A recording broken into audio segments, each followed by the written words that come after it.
नमस्कार, बहुत स्वागत है आप सभी का। मैं हूं शिवांगी द्विवेदी आपके साथ। बात करेंगे डावोस 2026 में कनाडा के प्रधानमंत्री मार्क कार्नी की, जिन्होंने जो भाषण दिया वो दुनिया की राजनीति में भूचाल ला देने वाला था। उन्होंने अमेरिकी वर्चस्व और रूल्स बेस्ड ऑर्डर की पोल खोल के रख दी।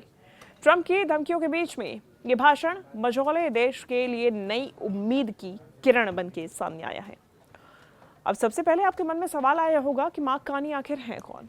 देखिए, मार्क कार्नी कनाडा के प्रधानमंत्री हैं, प्राइम मिनिस्टर, जो कि हाल ही में सत्ता में आए हैं। पहले वे बैंक ऑफ कनाडा और इंग्लैंड के गवर्नर रहे। अर्थशास्त्र के ये बड़े जानकार हैं। डावोस में 20 जनवरी 2026 को उनका एक स्पेशल एड्रेस हुआ, जहां पे वर्ल्ड इकोनॉमिक फोरम में तमाम लीडर्स मौजूद थे। भाषण इतना जोरदार कि उभरते देशों ने तालियां बजाई। पश्चिमी चेहरों पर सन्नाटा छा गया। कार्नी ने ट्रंप का नाम ना लेकर भी उनकी डायनासोर डिप्लोमेसी की आलोचना की। ग्रीनलैंड कब्जे में लिया गया, फ्रांस को टैरिफ की धमकी और कनाडा को 51वां राज्य बताने जैसी तमाम बातों को कार्नी ने जोर शोर से उठाया। कनाडा अमेरिका का सबसे करीबी दोस्त रहा है, लेकिन अब अपमान बर्दाश्त नहीं किया जा रहा है। ये तमाम वो पॉइंट्स हैं जो कि कार्नी ने अपने भाषण में शामिल किए और सीधा सीधा ट्रंप पर निशाना साधा, वेस्टर्न देशों पर निशाना साधा। भाषण का मुख्य संदेश क्या था? देखिए, कार्नी ने बोला कि रूल्स बेस्ड इंटरनेशनल ऑर्डर कभी पूरी तरह सच नहीं था। ताकतवर देश सुविधा से नियम तोड़ते रहे। ट्रेड रूल्स आसमान तक लागू हो गए। अमेरिका ने भारत जैसे देशों को उपदेश दिए, लेकिन खुद जलवायु और तेल के मामलों को नहीं माना। अब वैश्वीकरण उल्टा हथियार बन गया। टैरिफ सप्लाई चेन दबाव के औजार बन गए। और ऐसे में उन्होंने कहा कि पुरानी व्यवस्था टूट चुकी है। मझौले देशों को स्ट्रैटेजिक ऑटोनॉमी बनानी चाहिए और ये बेहद ज़रूरी है। ऊर्जा, फूड, मिनरल्स, फाइनेंस में आत्मनिर्भरता उतनी ही ज़रूरी है। कनाडा ने टैक्स काटे, इन्वेस्टमेंट तेज किए, डिफेंस डबल कर रहा है। लेकिन ट्रंप क्या कर रहा है? ट्रंप की नीतियों पर इस दौरान कार्नी ने तंज कसा। ट्रंप दोबारा राष्ट्रपति बनने के बाद अमेरिका फर्स्ट पर काम कर रहे हैं और इसी के तहत उनकी तमाम रणनीतियां दिखाई दे रही हैं। सब पर टैरिफ, दोस्त दुश्मन में कोई भी फर्क नहीं। कनाडा को 25% टैरिफ की धमकी दे डाली और संप्रभुता पर सौदेबाजी कर दी।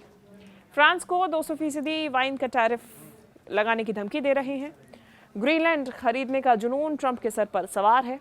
अब कार्नी ने इसे ग्रेट पावर राइवलरी कहा है, यानी कि ट्रंप के सर पे अब ये जो तमाम पार आई है, जिम्मेदारी आई है, इसके साथ में ट्रंप राइवलरी की तरफ आगे बढ़ रहे हैं।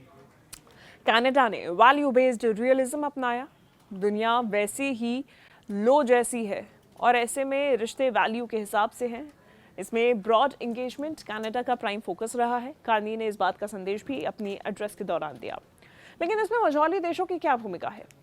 कार्नी की चेतावनी, देखिए, अगर टेबल पर नहीं बैठे तो थाली में परोस दिए जाओगे। समझ रहे हैं आप बात?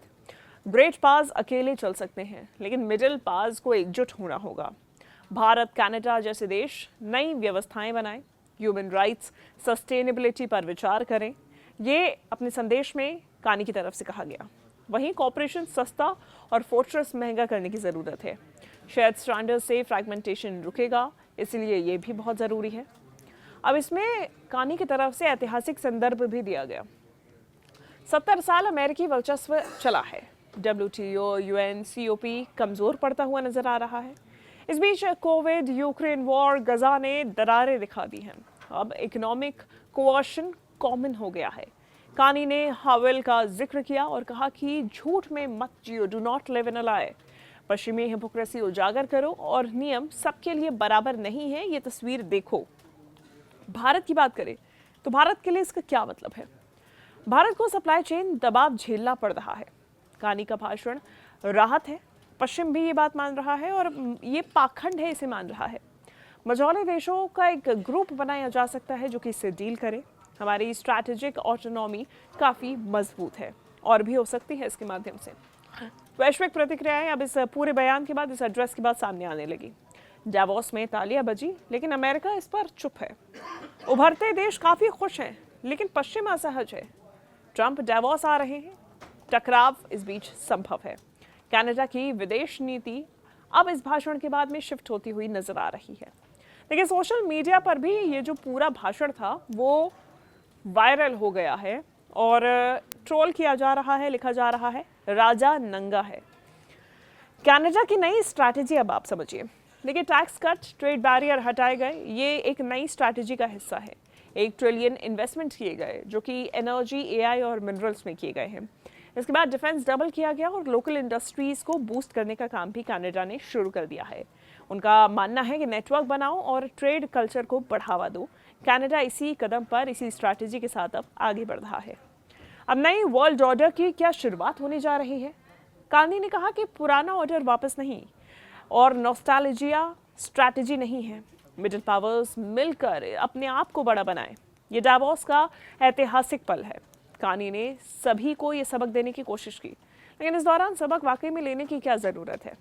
ईमानदारी से रियलिटी को पहचानने की ज़रूरत है। घर मजबूत करो और एकजुट हो।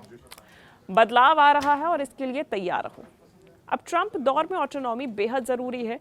यह हर देश को समझना और जानना ज़रूरी है। लेकिन इस पूरे मामले में आपकी क्या राय है? कमेंट करके आप ज़रूर बताइएगा। धन्यवाद।